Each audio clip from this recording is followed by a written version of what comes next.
Salut à tous.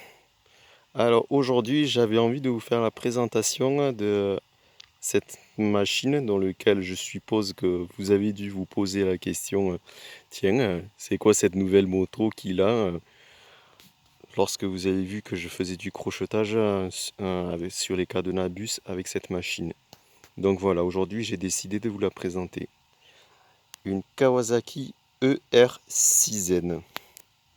Voilà. Alors, qu'est-ce que je peux vous dire de plus sur cette machine? C'est une machine qui est idéale par exemple pour l'usage de tous les jours.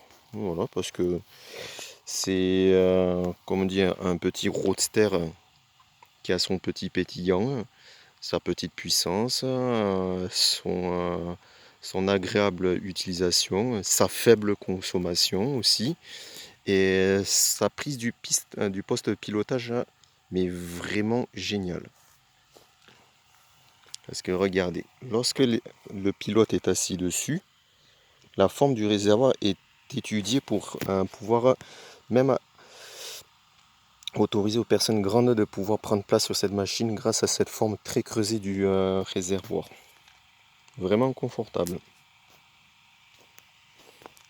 Donc voilà, prise en main assez facilement. Après, que puis-je dire de plus?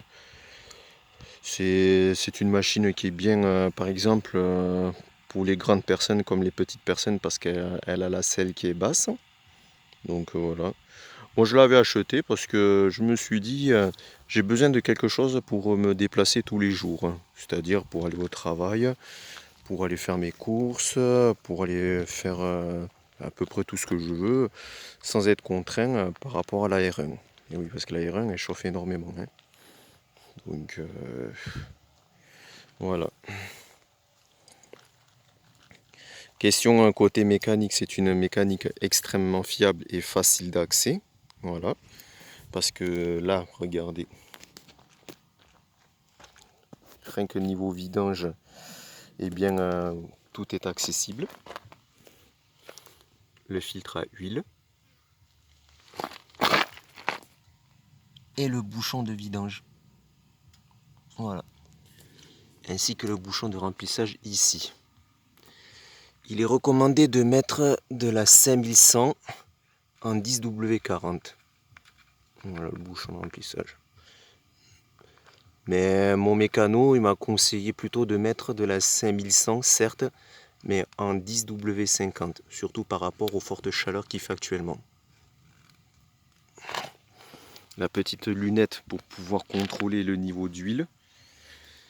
Donc on va le faire tout de suite. Là elle a roulé un peu. Donc l'huile je pense qu'elle est tout en haut. Voilà. Là elle est droite, hein, la moto. Voilà, on le voit que ça se remplit tout seul.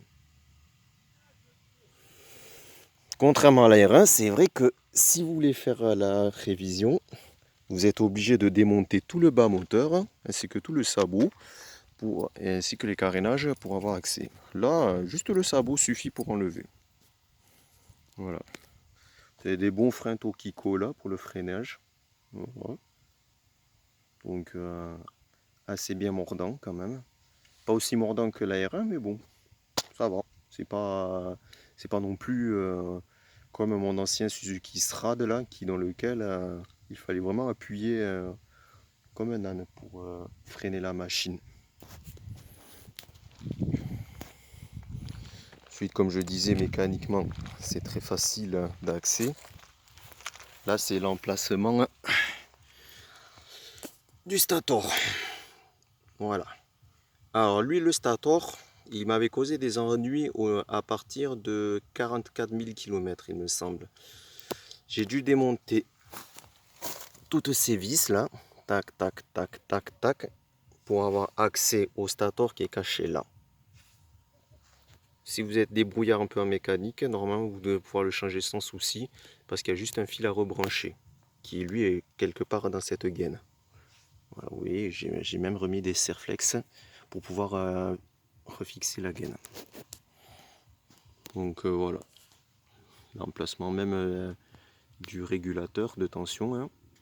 Très facile d'accès. Franchement, c'est une machine non seulement très bien pour débuter, mais en plus de cela, c'est une machine dans laquelle elle est très facile d'accès pour ses réparations. Donc voilà, je vais vous allumer le tableau de bord.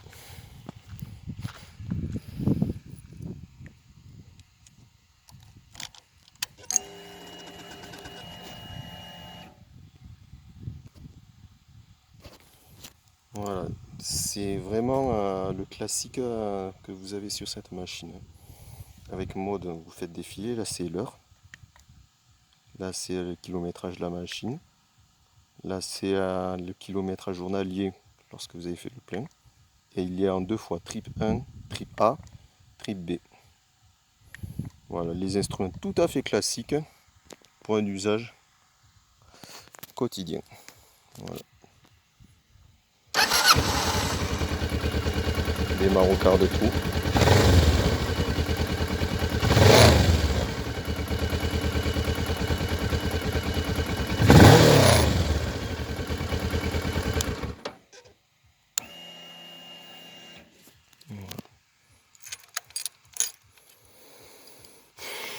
Ensuite, je vais vous montrer le compartiment sous la selle.